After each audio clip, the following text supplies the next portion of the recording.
She doesn't like couches, especially leather ones.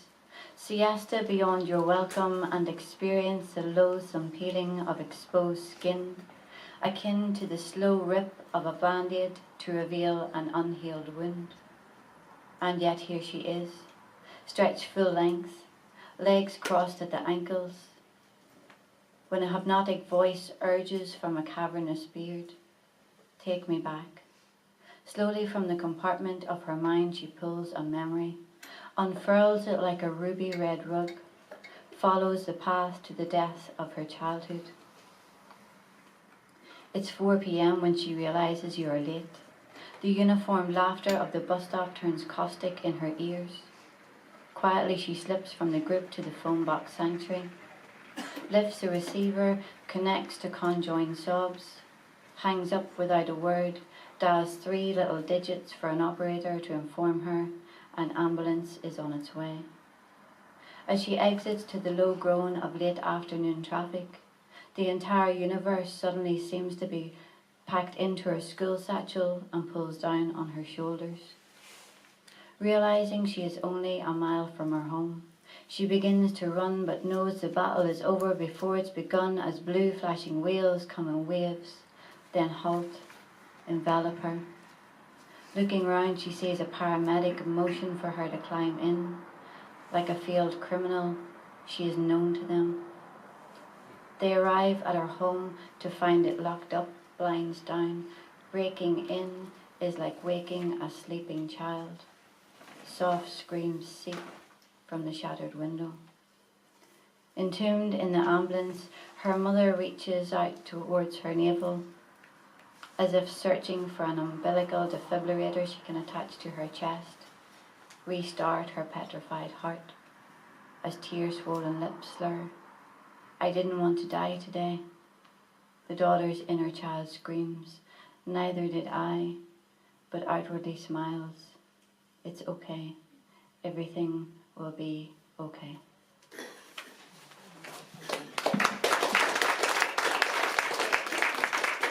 I know you've had a lot of coverage down here with, or in this area with the tomb babies. We have something similar in Milltown Cemetery up north, and this is called Limbo Baby. With a sprinkle of holy water and a smudged sign of the cross, they buried your tiny remains on the far side of the hedge, right at the edge of Milltown Cemetery. The archaeologists say the Belfast rain could have washed you to the bottom of Bog Meadow, and finding no rest there, your little bones may have carried on their search for freedom beyond the fence. Your journey stilled only by the development of the new motorway. I place an angel to mark the space where you once rested. Try to dredge up the memory of our mother, looking to leave at least a tear for both of us, as I join you in that place of imagination. Limbo Baby, unconsecrated beyond bogland, somewhere under the M1. Reflections. The black hole still exists as you left it, darling.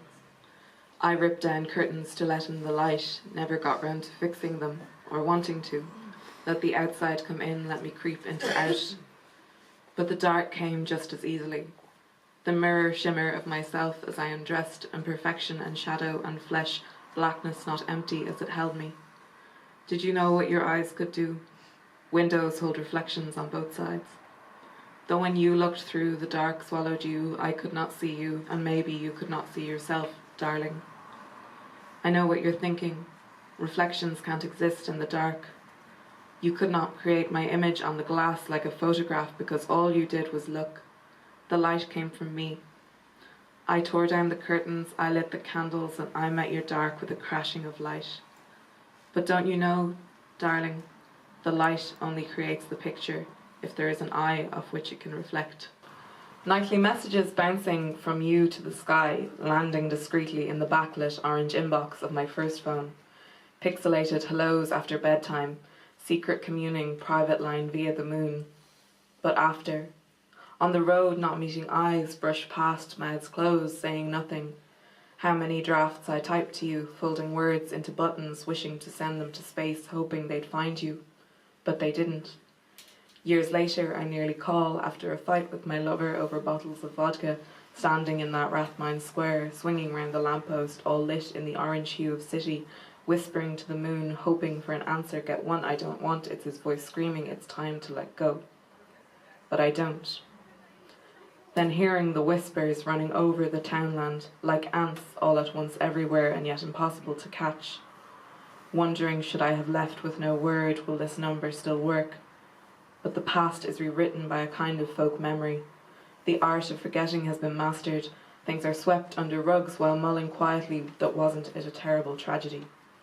Nothing is for the grace of God as the man in black hands out those papery moons into the night of mouths, lids pulled down over eyes like wool as we open to beg absolution. Does he forget that he's hosting no party? Know that host derives from Latin, meaning victim, or stranger, or enemy. I want to pick up the phone. Or forget the phone and get on a train and knock on your door, promising myself that I'll corner you, demand you tell me the whys. But the summer grows taller and hotter and job offers and nerve swallowed. Not now, but at Christmas, over customs of cards and merry propriety. I'm home now, will we put it all behind? The past can't be changed, but history can be rewritten. But I don't. Ghost-like, I leave business unfinished in a former life. Verganheitsbewältigung, the Germans have named it, the struggle to come to terms with the past. An act that we cannot name to cast light on the issue would admit its existence, and we all know nothing happens in the dark. Maybe monomaniacal regret stems from words left unsaid, and sure that's why I say them now, they'd only be causing upset. But that's what got us into this mess. So what now? If I call, but I don't.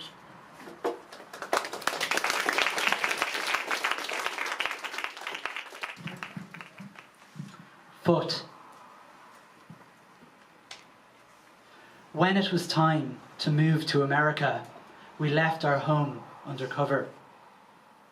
Father slapped me when I stubbed my toe on a jagged stone and let out a yelp. He scolded me that any sound could murder us if the Russian army heard.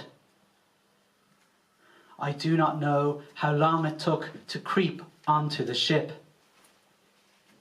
I spent the weeks looking at my swollen toe, its nail black, and the scab was oozing yellow through the cracks of the puce, and I felt the redness moving upwards like lava. It gave me something to look at, while others were bothering with rats, nausea, and death.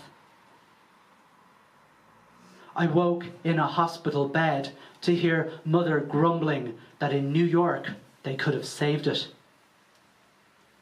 When he saw my eyes, Father smiled and held my leg like a prize, gripping the stump in his palm.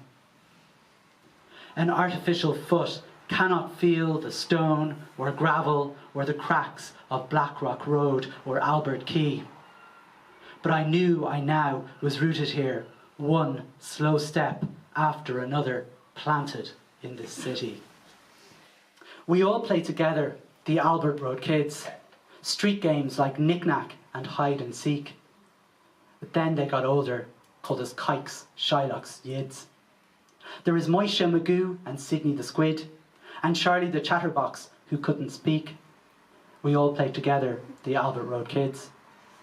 I was Paddy the Jew, because my hair was red.